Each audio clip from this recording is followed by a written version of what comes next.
Welcome to r/maliciouscompliance, where people tend to get exactly what they ask for. I'm Uncle Reddit, and have I got a story for you? Well, hey everybody, welcome back to the channel. Just got back from hopefully what's my last round of testing, x-rays, whatever. Got to drink several different types of barium, contrast material, for this x-ray, so hopefully they'll figure out what's going on down here. And, yeah.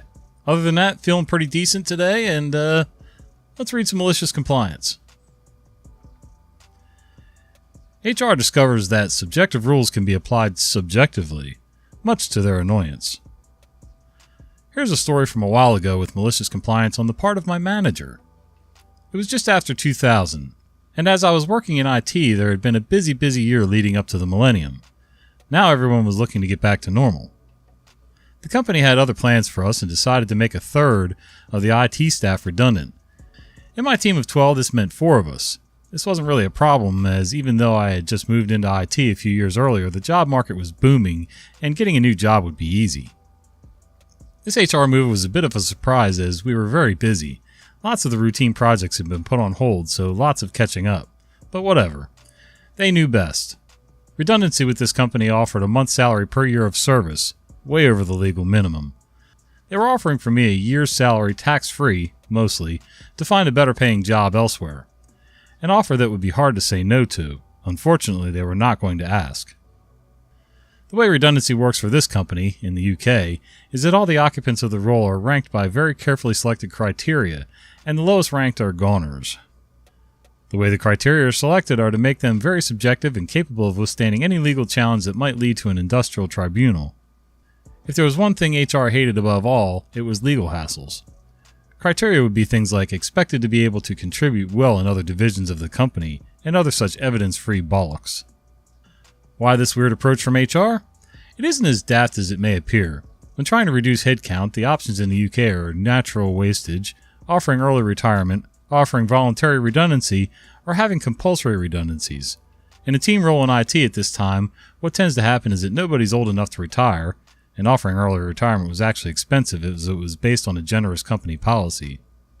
Offering voluntary redundancy means the deadwood stays. Forcing a selection process stops the good people leaving, no redundancy money, and allows getting rid of the poor performers, or at least that was the plan. Anyway, my manager had been told he was being made redundant, which was a bit of a tactical error. He wasn't really adhering to the company line as strictly as he might have been had the circumstances been different. He gathered us together and asked who wanted to go. 4 of us, me included, volunteered. So all was good and everyone in the team was happy. My manager, maliciously complying with the ranking exercise, duly ranked us by the contrived criteria but interpreted to our ends, and not the company's. These rankings were passed to HR. Processes were run. Runes screed, whatever. Oracles consulted, and ultimately decisions made. Lo and behold, the gang of 4 came bottom of the pack. Because of the extremely subjective nature of the criteria, nobody could prove the rankings were wrong. My manager then let the team know who was staying and who was going, as was right and proper. And we each got "bye-bye loser" or "you're still on board" letters from HR. That wasn't the end of it though. HR somehow twigged that they were being stitched up by my manager. Comparing people leaving with the people with the highest annual appraisal scores was an exact fit. HR went into recovery mode and tried briefly to revoke the redundancies. This would have been totally legal except for one thing. It had been announced that we were bottom of the selection criteria. Continued employment would have been unthinkable as we were declared least competent to do the job, and they still wanted rid of 1/3. If they had insisted, this would have been potentially constructive dismissal, either for the gang of 4, in a weird backwards way. This is when the employer makes life untenable for the employee, such as saying you're rubbish at your job and they want rid of you.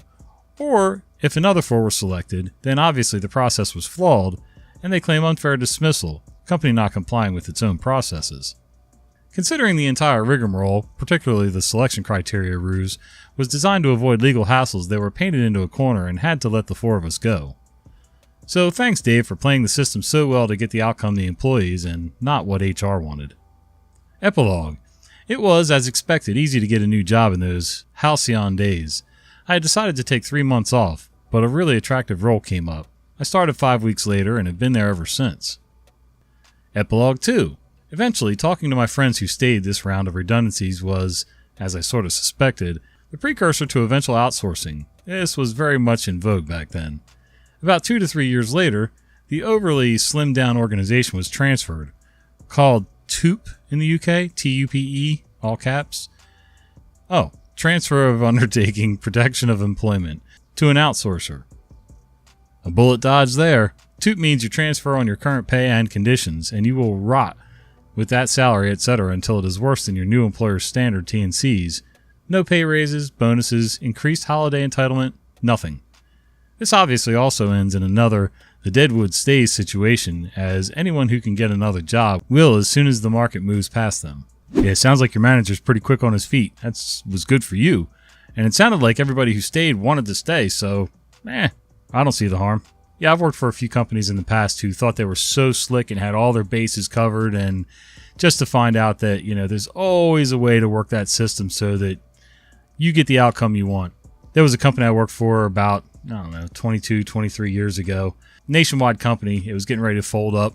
I had the opportunity to take severance, a really pretty healthy severance package.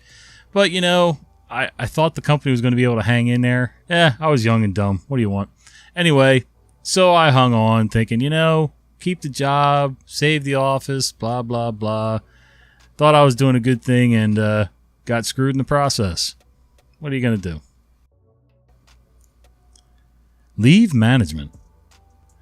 Have I mentioned how much I hate shore postings? For those that haven't seen my previous malicious compliance, I will create a brief background. During my time in the Navy, I was posted to a shore-based workshop with more people than it needed. Micromanagement ensues.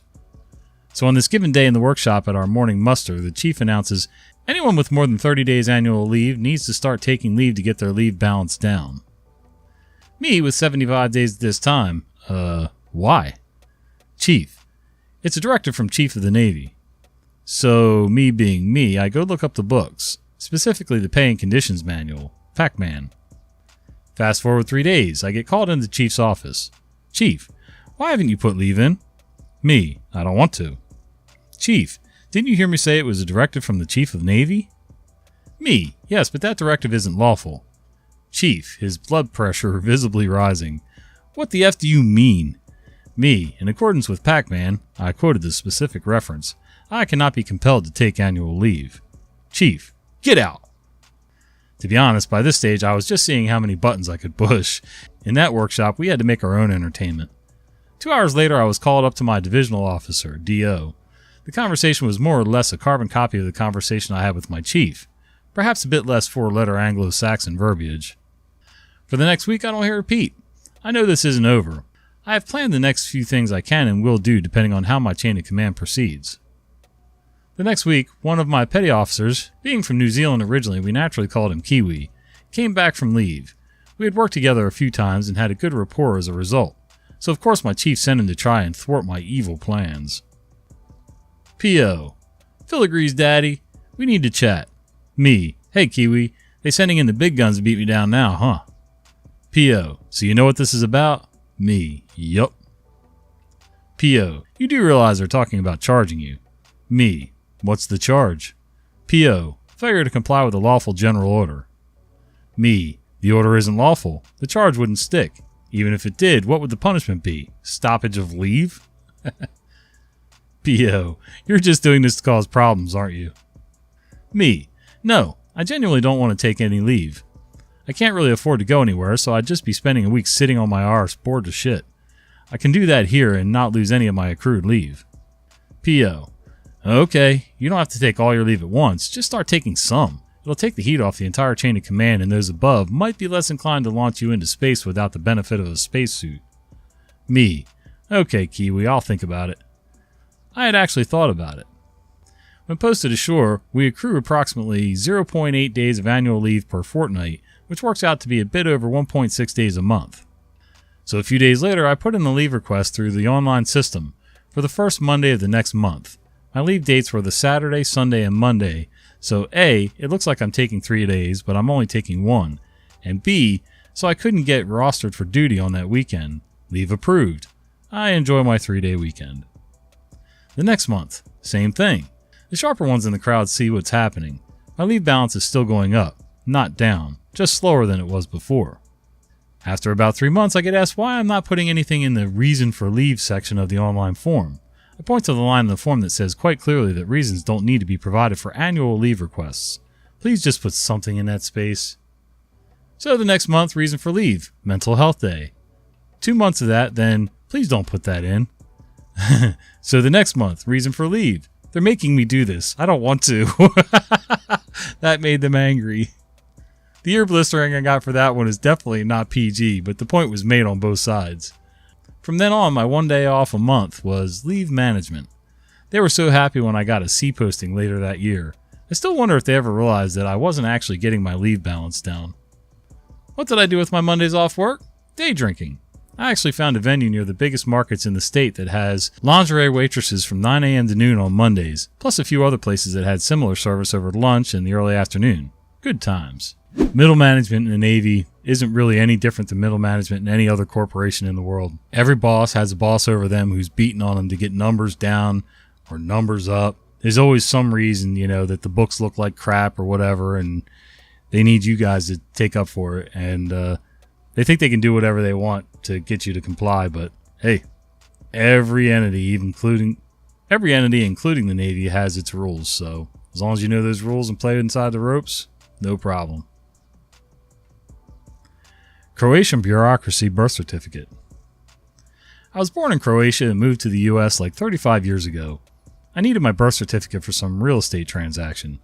So since I'm in US, my sister went to the regional office to get the birth certificate.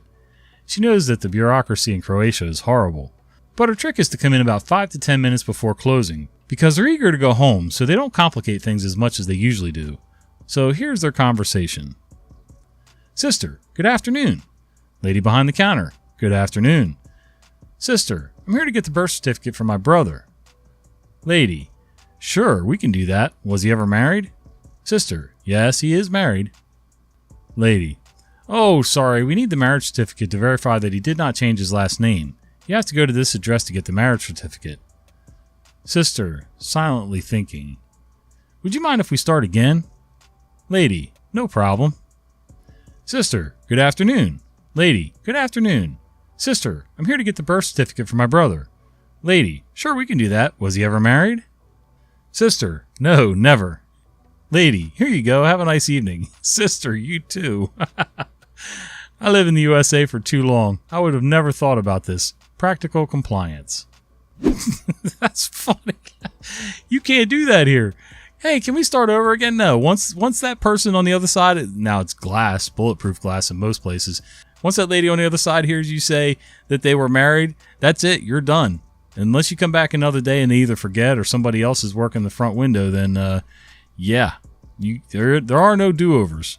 Well, hey, everybody. I hope you enjoyed today's stories, and if you did, do me a favor. Think about clicking that like button down there if you would. Maybe subscribe to the channel, and click that little bell icon so you don't miss the fat guy with the beard telling you stories. See ya!